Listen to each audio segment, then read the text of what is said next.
Everyone, welcome to a new edition of Retail Happenings with Tim. It's a brand new segment that we're introducing today, where we'll be talking to interesting people about the retail happenings in Malaysia at the moment. So today's session will be with Miss Faye Lim of Justin Faye and Partners. So we'll be talking about basically the current MCO and which stands for Movement Control Order, and basically and how the employment for retail actually is affected by it. So we'll be having a call, and tune in if you want to find out a little bit more about how you as a retail person are affected by this current Movement Control Order in terms of employment for your staff. See ya. Thanks for joining me today. Sorry to take you away from your, I know you're a busy day today, like every other day. No worries. How's the MCO doing for you? Good? Okay? Very good, very good. Business is still as usual for us, working from home. Yourself? Not too bad, not too bad. We are finding ways to keep busy, as always. Okay, so let's get straight right into it today. Basically, I think what's happening with a lot of people, on what a lot of retailers' minds actually, is the issue of employment. Yeah. So, Sure. so I think a lot of people are wondering right now if they're a retailer and they kind of don't have to, then they're not part of essential services. So how do they go about handling the issue of having to pay their staff full time, pay their staff a full salary, and deal with the cost? Is there any advice from a legal perspective that you can share with us? Right. So I think when people are most of the industries, when they're affected by this because they're not under the essential services, the most common question is that, oh, do I have to pay my staff during this particular period? Because how would we know whether the MCO will be extended and to what date, right? So the short answer is, as a general rule, yes, you have to pay, right? Because paying salary is a fundamental term in the contract of employment that has been mutually agreed upon between parties even before this MCO, right? But there are exceptions, and the exceptions are, for example, if there is an existing clause in your employment, sometimes it's termed force majeure clause, or clauses with similar effect but different style of drafting, but it allows employers to either suspend pay or waive the payment or any form of salary payment during these particular circumstances. But then it also depends on the drafting of the contract to begin with. So we need to then look back at the employment contract. However, as a general rule, most employment contracts that I've had sight on do not have this particular clause, this force majeure clause. Right? So of course, the next question is, how can the employers, they also need to survive, right? Because as employers, you need to make sure that cash flow is an issue, and make sure that your business continues to run even after when this entire MCO ends. And so what can they do? And some employers will be like, how if I choose not to pay my staff? What will happen and what's the effect from both ends, right? So a short answer to that is, if it's a unilateral decision by the employer, means the employer decide, okay, I'm going to reduce all the staff pay by 20%, for example, and the employer forces the employee to accept this term, means they don't give the employer a choice or discuss with the employee first.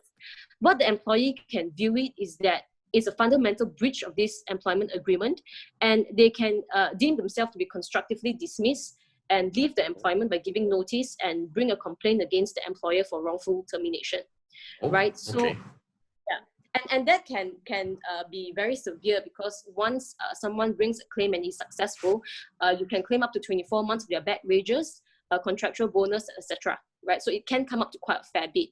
So what should employers do at this juncture right now, right? What is the best possible way to tackle this?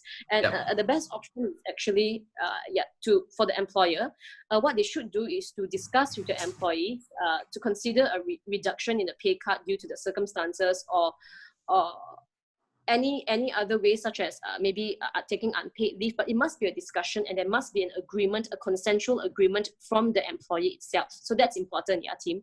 So you can't just say, you can't go to an employer and say, hey, you don't take this, sorry, you got to go next month, right? Because that would be coercive. right? Okay. So Okay. yeah. So importantly, it is to discuss with your employee to vary the existing employment contract. There must be a variation of the existing employment contract. So what's the most important thing for employers to note? They must properly and sufficiently document this variation of the employment agreement. If there's any decision or any variation of this agreement that's agreed upon between employer and employee, they must document it, right? Because if there's any claims in the future, that document will protect them. All right. All right. Right? So, Of course, you wouldn't recommend them to just say that you wouldn't recommend them to force a pay cut onto their employees. definitely not. Definitely not. Okay. Definitely Okay. not. Okay. Yeah. So, well, I mean, is there like a amount of time that they this so-called you mentioned changes to the contract would it be for like can employers take this as an opportunity to say to say, you know, we're going for a pay cut for the next whole year? Is that legal? It's not illegal. It's not illegal. You can discuss that with your employee. If your employee agrees with you, with the employer, then there's no issue. There's no issue at all, right? Okay. So the idea is that it must be voluntary and a mutual agreement between both employer and employee, right? Because on the employer's end, obviously they want to sustain their business. The employee's end, various factors, right? Whether is the salary enough for them, whether would they even want to take the pay cut? They may not want to take the pay cut, right? Then the employers can seek other ways to actually try to reduce the cost, right? So another way is, of course, retrenchment is honestly the last option a company should take, right? Because when some companies are forced to go down that route. Let's say a company has 1,000 staff, maybe, and if they're in the travel industry, right, they'll be severely affected. And let's say they don't need 1,000 staff at the moment, right? So if reduction is not an option and they do need to retrench, companies have a right to retrench and exercise this redundancy option that's given to them if they are excess employees. Yeah, but this must be done in good faith. So there are quite a lot of things to look out in retrenchment exercise. So that is something which definitely any employer should actually approach a lawyer to go through all of this with them, such as the difference between. I'll give you an example, yeah, Tim. For example, for workers that are governed under the Employment Act, means they normally earn 2,000 ringgit or less in a month. There is a provision that says you must retrench employees in foreign employees in the similar role first, rather than the local employees. So you see, these are the little things that it's best to carry out this retrenchment exercise with the consultation of a lawyer. Don't just do it on your own, right?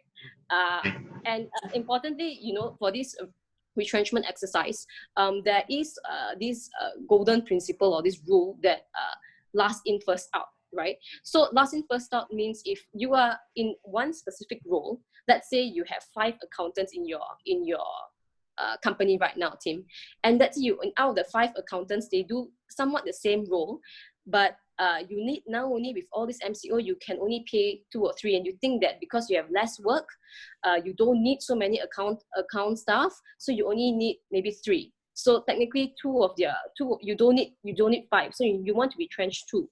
The 2 that you have to retrench should be the last people that joined you, the most recent people that joined you. So this last in, first out principle, and there's a lot of different guiding principles in order to carry out a retrenchment exercise. So best consult with a lawyer. Yeah. So great. I mean that's great. I think there are a lot of questions. I think a lot of us will have, but it's more than what we have time for today. So just to recap off before we end today's session. You think that in the future, to avoid this kind of situations, employers should look to putting in a force majeure clause into their employment contracts. Is that what you're saying? For sure. Employment contracts or the employee handbooks, definitely we should include a force majeure clause, but it must be a properly drafted force majeure clause as well, Tim. Maybe we can go into it more in our next session. Okay, great, great, great. Okay, so I'm sure, because we're not taking any questions today. I'm sure people have a lot more questions. So what I would say, we're going to have another live Zoom session with you, or wrong, on Wednesday, the 8th of April, right? At 10 Yes. a.m. So I'm going to put the link down for people to join the session, and they can also bring you your questions, and you'll be there to answer questions on any more questions they have on employment. And I think if I'm not wrong, you're also going to be sharing something on tenancy, right? At this point. That's correct. Great, That's correct. great. So looking forward to that session. Thanks so much again for your time today. And Most welcome. yep, looking forward to see you then. All right. Okay, thanks for having me. Bye, Thanks. Tim. Okay. Bye.